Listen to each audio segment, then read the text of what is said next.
Yo, what's up, homies, and welcome back. So, today, we're gonna do something a little bit different. So today, indeed, we are on the one and only the CSGO launch website. In case you guys didn't know, this is basically like the hub for almost anything that is related to CSGO. You can trade, you can sell, you can bet, you can almost do anything apart from gamble. But here today we're actually here for betting. Okay, recently I've kind of got into the betting in different teams, and I gotta be honest, I haven't been doing that bad. Let's actually check my profile. Let's go bet history. I mean, take away the first bet that I did after a long time, which was a minus 61.95 on fucking Innova when it was meant to win against INTZ, and Innova threw the fucking game almost as if it was a tower full of shit. So RIP Star Trek M4A4 Asimov. Take away that, we've been kind of on a roll. Made 35 bucks here, betting on Tectonic versus Noble. Noble I've been playing kind of like Shizzy if you know what I'm talking about. Then betting NAP versus OG. I'm sorry OG fans, I should be one of myself, considering that I come from the COD community. But the NAP, bruh, I mean, get right, Forest, they're just on you fucking level. They're so patient, it's insane. It almost pisses me off how patient they actually are when they're losing, I don't know, 7-0. It's insane. So, going on, we actually also have G2 versus Selfless. Won that one. G2 was extremely high odds, and for that reason, I didn't really make that much money out of it. Then, same bet on a different map. Won $10 out of that one for a total of $39 profit out of that day. And then $40 literally yesterday night on NAP versus Selfless, which, keep in mind, during that particular game, like, Selfless was actually doing pretty good. And I was impressed. I mean, Selfless is the one kind of team that if they actually keep on playing, they do not change the roster, they keep on playing, they keep on getting better, and they keep on increasing the bond between the teammates and obtaining better experience, they could literally become the new NA Hope. And I'm not playing. I was really impressed by how they played, against NAP, and they seem to be the kind of team that plays really good against really good teams. But when it comes to average teams, which I know for OG fans out there is gonna be an insult, but it's true, OG right now they're kind of average. They tend to lose the quote-unquote momentum.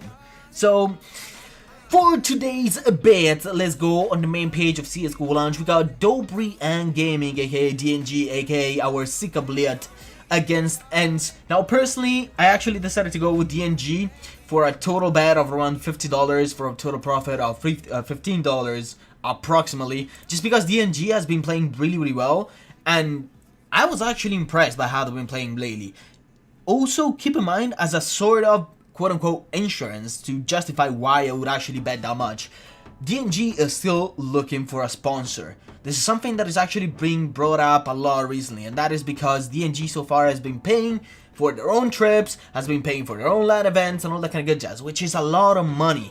It's a lot of money. They're currently still looking for an organization to fund their travel, to fund their expenses of the players and all that kind of good jazz, and they need to win this game and the next couple of games in order to prove to any possible people out there, any possible investors out there, that they are indeed a good team and they do indeed deserve an offer. They do indeed deserve the possibility of basically stepping up, playing in a better league, being able to play at different events all around the world. For that reason, I actually decided to go with DNG, also for the fact that they're actually placed at 77%. When I first placed the bet, it was actually at 73%. And that is actually a fairly okay odds. For the simple fact that usually you do not bet if the odds are higher than 90% for that particular team. Usually just put an ICB, aka a bet with your lowest tier items, just like a couple of cents of skin, on the team that is actually quoted the less. Going on Game Agents versus Epiphany, I don't actually know if these odds can actually be considered correct, for the simple fact that Game Agents, from my understanding, doesn't actually have a proper fixed roster. It's more like a lot of different players changing depending on what game they're playing. And Epiphany, I actually don't know that much about them. To be completely honest, considering it's a best of 3, I would actually tell you guys to just skip this game. Going on Dendo versus Orbit, or Dendi, I prefer to call Dendi. I would actually go with Orbit. It seems like a pretty safe, I don't know, like bet, I don't know how to say it. With Orbit, And keep in mind, I have yet to drop my bet on this particular game just because I'm actually playing on, also betting on a final bet, and I've already bet when the odds were actually a lot better.